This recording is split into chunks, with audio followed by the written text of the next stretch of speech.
Guys, Paul Squared here at narito naman ako para gawin ang isa pang challenge na binigay sa akin ni Rhodes. Si Rhodes ay isang YouTuber na kaibigan ko. Tignan nyo ang kanyang site sa baba. So, ang challenge na ito ay ang tinatawag na wafer stick challenge. Ang gagawin dito ay kailangan alamin kung ilang wafer stick ang kasya sa inyong bibig. Sa kaso ko, tawag dito ay bunganga. Dahil walang wafer stick dito sa Japan, nakakita ko ng alternate food, tinatawag ng Bourbon Lebura. Lebura. Lubera. Diba yan? So, para siyang wafer stick din. Medyo maliit lang ng konti, pero tingnan natin ha. So, aalamin natin kung ilan ang magkakasya sa aking bungang bibig. Okay guys, so panoorin niya ha. Teka lang. Bago ang lahat, bago ko gawin ang challenge na ito, nakaready ng aking telepono ulit. Dahil buwis buhay na naman ito, ready ako para tumawag sa 911. At meron akong tsaa. Dito water, dito juice. Tsaa.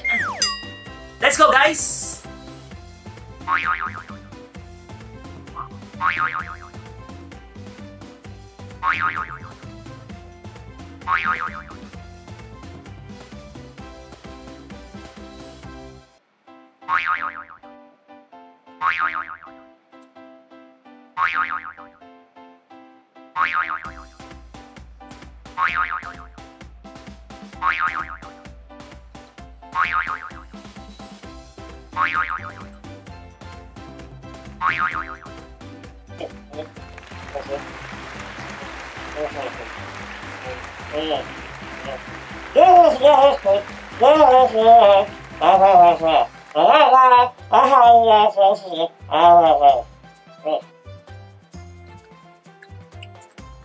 Ayun, nadurog na siya ng laway ko.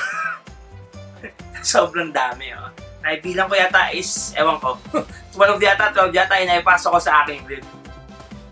So kayo guys, kung kaya nyo gawin yung challenge, gumawa kayo ng video. Comment din kayo kung anong masasabi nyo sa paggawa ko ng video na ito. O di kaya ay mag-thumbs up kayo kung nagustuhan ninyo ang pagkain ko at mukha kong engot dito. Maraming salamat guys, ako nga pala si Paul Squared. Like, comment, and subscribe to my channel. Bye-bye!